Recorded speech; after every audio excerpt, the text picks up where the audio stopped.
So, good morning, everybody. I hope some of you have come to join us. We've got three really interesting sessions. First session by Tanya is actually videoed because very lucky lady, she's in Australia.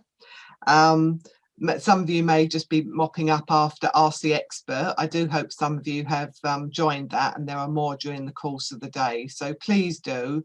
I know it's a packed day, but please, as Sue said this morning, if you heard her, we can obviously send you the box set so you can catch up on anything you've missed. So I have a short bio, if I may, about Tanya before her video starts. So Tanya is a registered midwife, head of course, Bachelor of Midwifery, School of Nursing, Midwifery and Social Science, Higher Education Division at QCUniversity in Australia. She's a registered midwife with over 22 years of international midwifery experience. She qualified as a midwife in England, UK in 1997 and has enjoyed a number of diverse midwifery roles since then. Tanya spent 2 years working as a midwifery field worker for Doctors Without Borders in a number of countries. She's also practiced as an HIV specialist midwife in central London, has held senior roles in a standalone birth centre and a number of birth suites in the UK NHS trusts. Since moving to Australia, Tanya has worked nationally in tertiary settings in all areas of maternity care. She's now head of course, Bachelor of Midwifery at Central Queensland University and is based in Brisbane and is undertaking doctoral studies to explore the lived experience of being bullied as a midwifery student whilst on clinical placement. Normally I'd say welcome to her, but we'll do it virtually. So welcome and enjoy Tanya's presentation. Thank you. Good morning, everyone. My name is Tanya Capper and I'm a midwife and academic working in Brisbane, Australia. I did originally undertake my training as a midwife in the UK in the mid-1990s and worked in a range of maternity units in the UK and abroad, and came to Australia in 2006 and have been practicing as a clinical midwife and academic since then. So today I'm going to be presenting to you the findings that relate to the data I collected from UK-based midwifery students as part of my doctoral research study that explored the experiences of midwifery students that have been bullied whilst on clinical placement. I chose this topic as it was somewhat personal to me for several reasons. Firstly, I myself experienced some degree of bullying when I was a student. Secondly, I've witnessed bullying as a midwife. I'm sure that most of us in this conference can say that we've seen or been the target of bullying ourselves at some point in our career. And finally, as an academic, I've often had students come to me in tears saying they wanted to withdraw from their course because they've been bullied and they don't want to be part of the midwifery profession. So viewing bullying, I guess, from these three distinct angles led to my decision to undertake my PhD on this topic. I felt that it really was a topic that warranted further detailed exploration, and I'm pleased to say that my thesis is complete. So just to provide a bit of an introduction to the topic of my research, I'll just start by talking a bit about bullying in the broader workplace context. So we know that almost half of all employees in the developed world have experienced workplace bullying at some point in their working lives. And this may be either being a target of bullying or witnessing others being bullied. And it's become such a common problem now that it's considered a significant public health issue for adults. So workplace bullying generally occurs in workplaces where power imbalances exist, and the closed system of the workplace provides both the opportunity and environment for repeat offences to occur. I'll talk more about how that can differ slightly in the student context in a moment. So workplace bullying is often separated into two main types: vertical violence, which relates to the target of a person of lesser power, so a midwife bullying a student, and horizontal violence, which is where the targets are or of a similar level to the bully, so midwife to midwife, for example. So it's believed that workplace bullying is responsible for a number of long and short-term absences amongst employees, and is very costly. It can cost employers millions of pounds per year due to sickness and trauma, which is experienced by targeted employees, and is actually the most common cause of work-related stress and illness, interestingly. So coming back into our context, the hospital or clinical context, hospitals and healthcare settings in general are known to be places where workplace bullying can thrive, and it's thought to be partly due to the enclosed environment and obviously the historical entrenchment of hierarchies that I'm sure we're all aware of, and it's believed that the stressful working environment doesn't really help and further perpetuates the issue. So the issue of workplace bullying in the maternity setting has been reported over the past couple of decades. I mean, we as midwives who work in fast-paced, inherently stressful environments, which unfortunately does lead to it being a place where workplace bullying does occur frequently. And as early as the mid-1990s, this issue came to the attention of midwives and academics when a number of papers were published that reported upon the phenomenon. And sadly, you know, over 2 decades later, research continues to suggest that bullying is continuing to happen in midwifery, and it leads to career burnout, and a number of midwives choose to leave the profession entirely due to workplace bullying. There is a limited amount of literature that now suggests that this problem extends to midwifery students. As part of my doctoral research, I undertook a systematic review of the literature, which is in the reference list, and that demonstrated that there are midwifery students experiencing bullying, and the vast majority of the literature is more quantitative in nature. So I felt that a detailed qualitative study was required to explore this phenomenon further, because we know that it has a number of short and long-term impacts upon not just the students themselves, but key stakeholders such as employers and universities. The care provided to mothers and babies is impacted, and obviously the long-term sustainability of our profession of midwifery can be impacted. So what is actually considered bullying? Well, bullying is often underreported because people don't always know exactly what constitutes bullying, and there are several terms that are used to describe bullying or refer to bullying in literature. So terms like mobbing, bad attitude, personality clash, brutalism, intimidation are all used. But you'll often hear in our healthcare setting the term bullying is mainly used interchangeably with workplace harassment, violence, discrimination, and aggression. So as my slide says, there is no clear consensus in the literature on what exactly constitutes bullying, but Boyle and Wallace propose bullying is a person's perception of repeated negative acts such as harassment, intimidation, exclusion, isolation, hostility, character assassination, and constant criticism. So bullying, you know, the definition of bullying may vary from one context to another. And although a lot of the literature has aimed to provide a definition, generally bullying is assumed to be repeated and long-term. It's not a one-off event. However, Boyle and Wallace 2016 dispute this and believe that in the student context, a one-off episode of poor treatment or inappropriate behaviour can have a lasting adverse effect upon students. And I have to say, from my own anecdotal experience with students, this is the case. I'll often receive calls from students who have had one bad experience that's put them off midwifery and they plan to leave. So the aim of the study was to explore the experiences of midwifery students in the UK that have been bullied or harassed whilst on clinical placement. This presentation actually forms part of my larger study, which also explored the experiences of Australian midwifery students as well as those in the UK.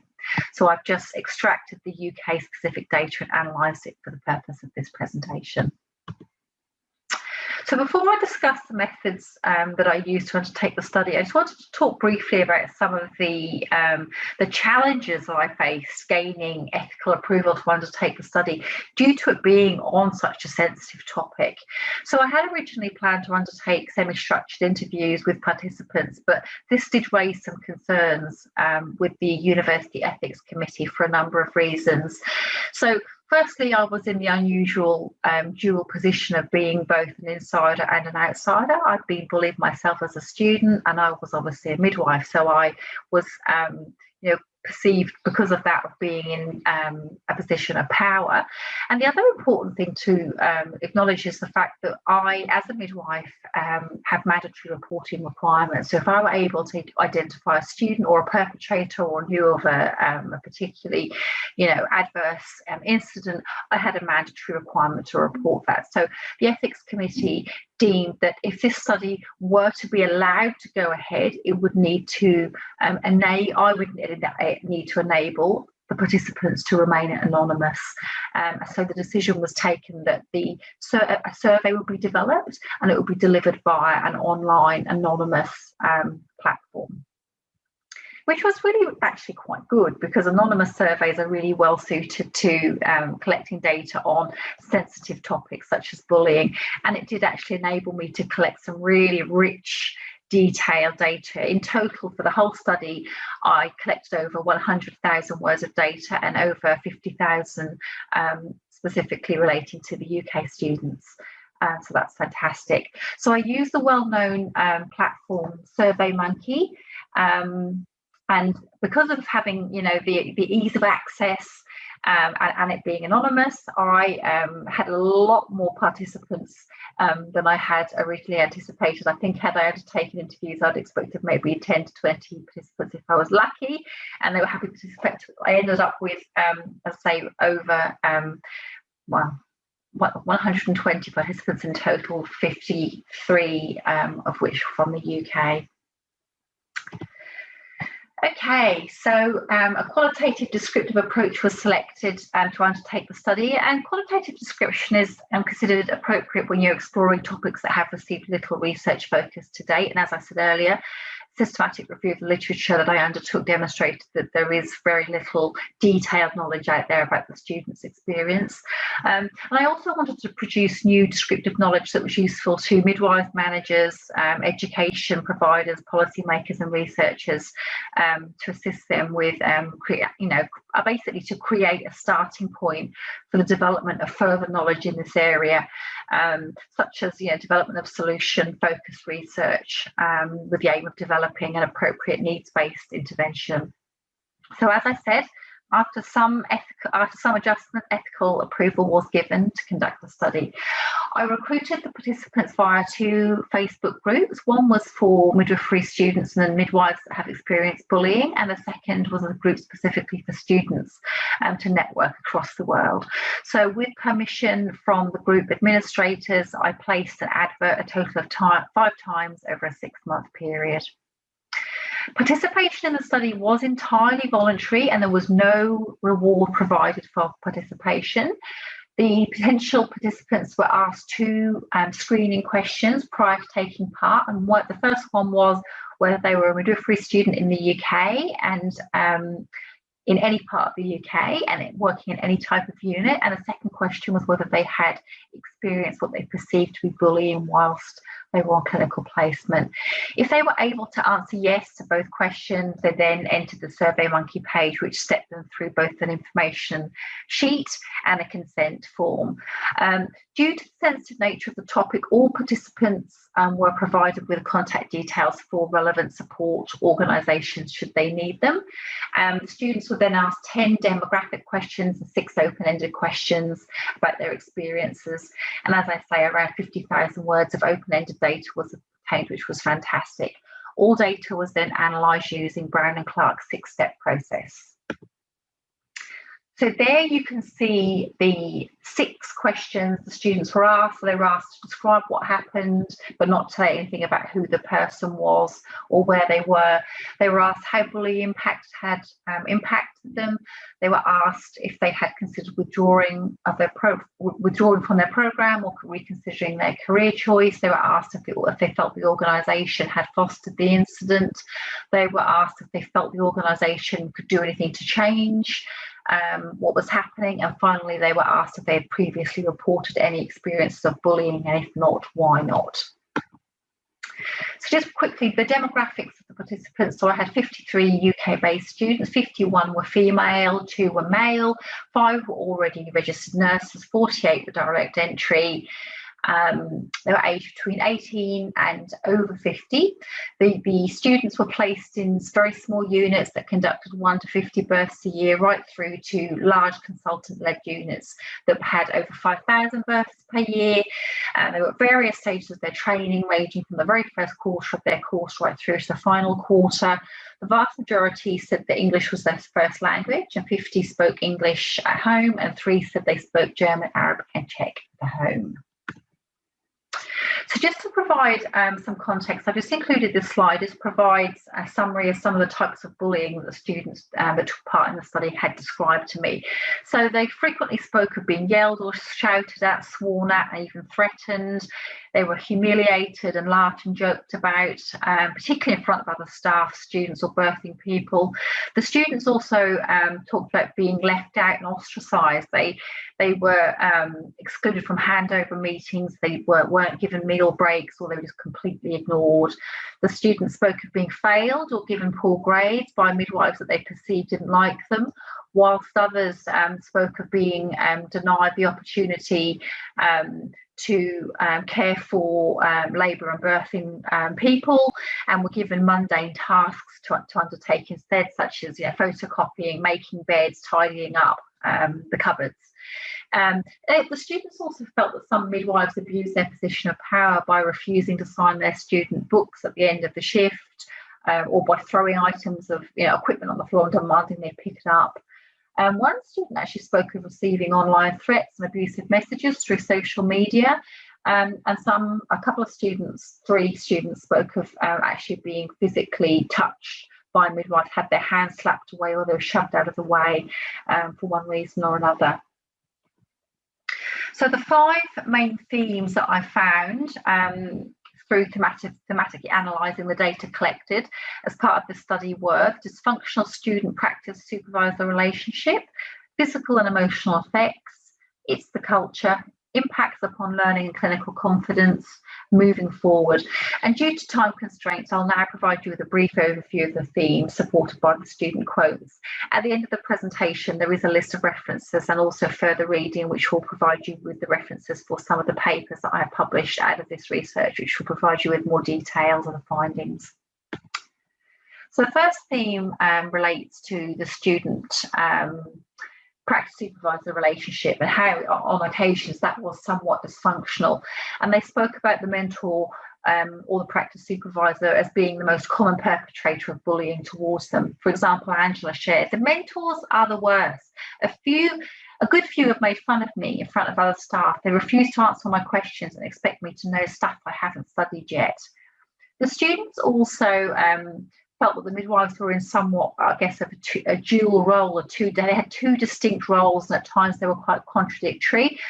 Firstly, they're expected to provide safe, competent, women-centred care to mothers and babies, while simultaneously providing mentorship to the midwifery students. 2 participants, Clara and Billy, said they felt they were often seen as a burden or being in the way. Clara said, I said, hello, I'm Clara, I'm working with you today, with a smile, and I'd get an eye roll and a flat okay. While other students also referred to eye rolling and exaggerated sighs, they don't hide their displeasure. That's what Billy said. The students also frequently described being treated like they were outsiders by their mentors. And this was particularly the case in the birthing areas, interestingly, where it was perceived that teams of midwives that had formed strong alliances with each other were very comfortable in their working environment and very comfortable with the behaviours that they were displaying. And the students feel that this did result quite often in increased levels of bullying. Sandra, for example, illustrated this by saying, "I've been humiliated in front of other staff or women, and I've been told I'm incompetent." Tessa said, "My allocated mentor isolated me from herself and the other midwives during meal times. She criticised my practice, ignored me as much as possible, and provided no teaching or guidance, and then she failed me." The second theme related to the physical and emotional effects, not just upon the students, but also upon the women that the students were caring for. So the vast majority of students spoke about experiencing a number of physical discomforts. So many talked about having episodes of frequent nausea, vomiting, diarrhea, irritable bowel. They also spoke of having tension headaches, generalised body pain.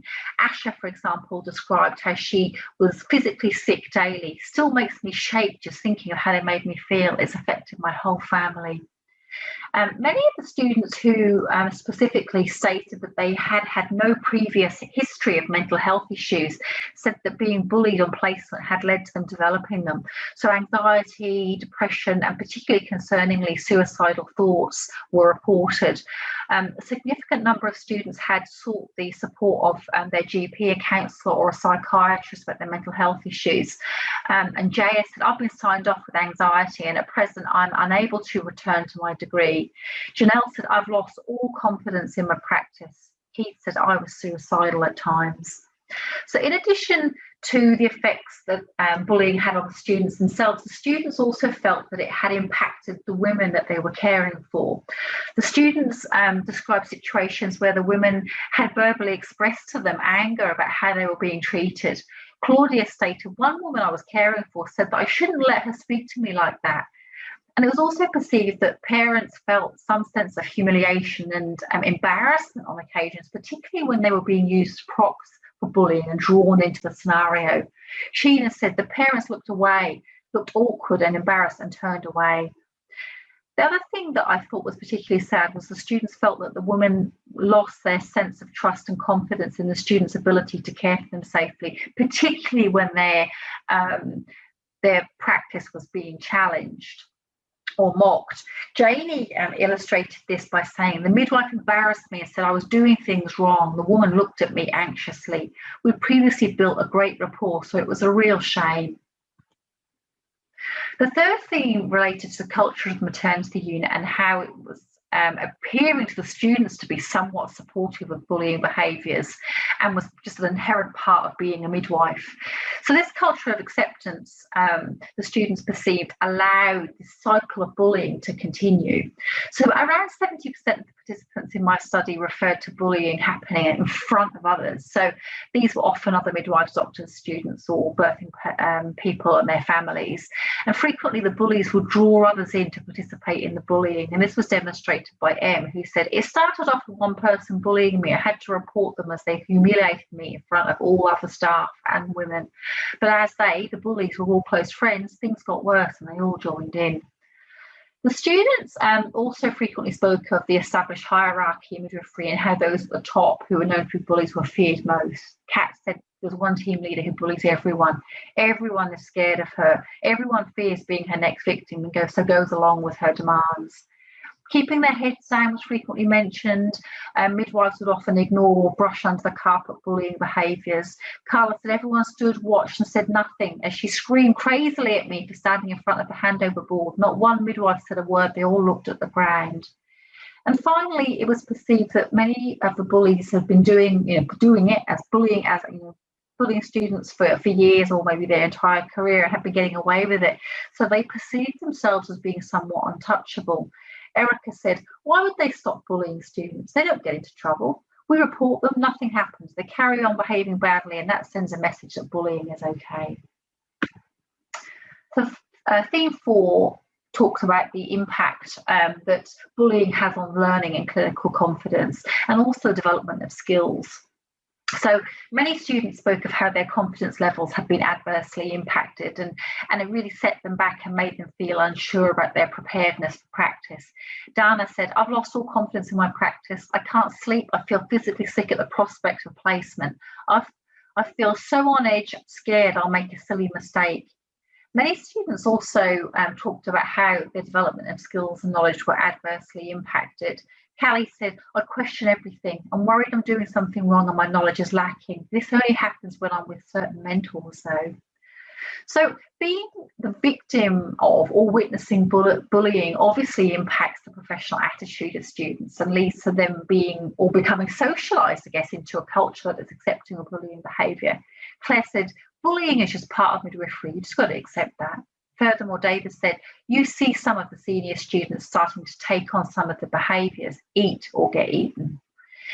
A couple of the participants noted that the midwives they'd worked with were also poor role models on occasion, and they were nervous to challenge some of the non-evidence-based practice that they'd seen.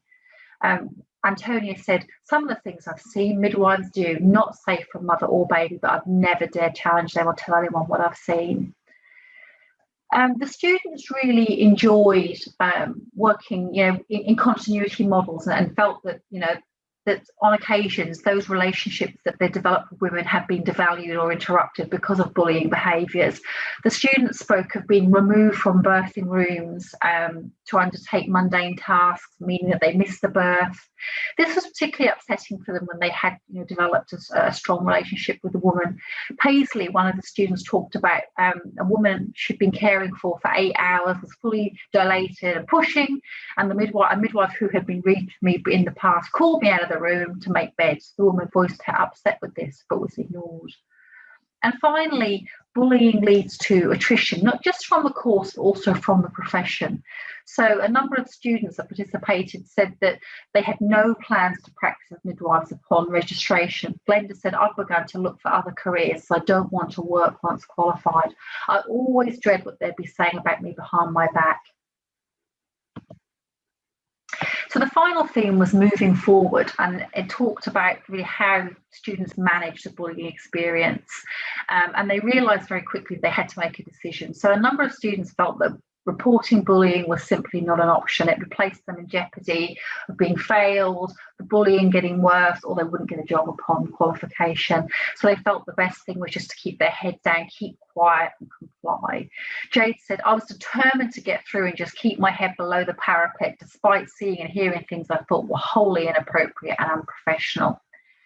Very few students that participated felt brave enough to take on the bully, although one did. But she said, "I took her on, asked her why she'd had it in for me. She just ignored me and walked off, and it carried on."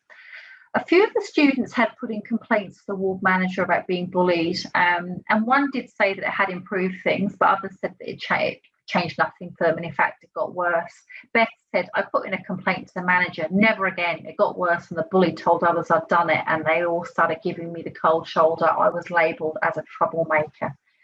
2 students did report to their university with mixed results. They discovered that often academic staff had existing relationships and friendships with clinical staff, and obviously they were fearful of placing their clinical placements in jeopardy. Cora said, "I spoke to the university staff. It didn't help. They were friends with the hospital staff and said it was a tricky situation as they need clinical placements." It certainly was agreed by all students that they need to be better heard, and appropriate support networks needed to be available, and lines of escalation needed to be available to them. Some of them felt that the lines of escalation needed to be external to the hospital or the university. So, for example, that they felt that maybe the NMC should be managing complaints. And they also felt that the opportunity for them to give feedback on their mentors should be available, as well as mentors giving feedback on them.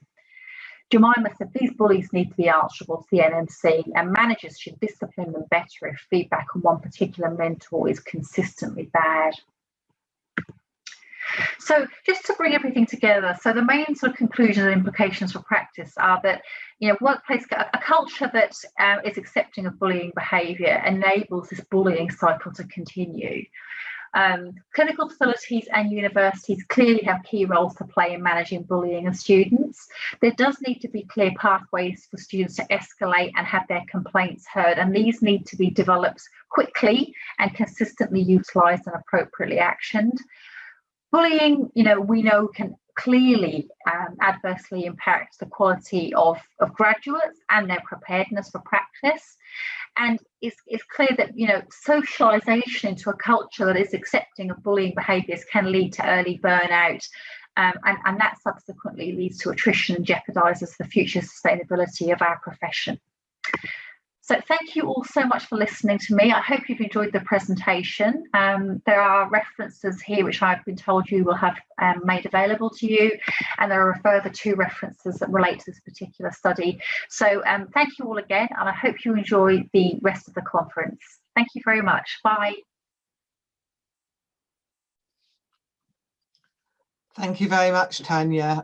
Some very salient points and some very sad comments, of course, about how students have experienced bullying. So I think it's something that many of us can relate to in various ways.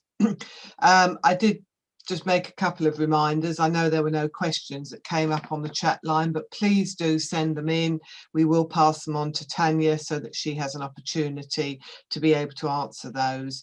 But some of the words that we used there I thought were very, very sad. The discrimination, the harassment, the isolation, and that even just a one event can actually destroy a student. So I think all of us need to sit back and really think about how we come across and what we say in the time and the place. So again, I thank Tanya. I know she's not live, but she will obviously as well be able to get this as a book, as a box set for her.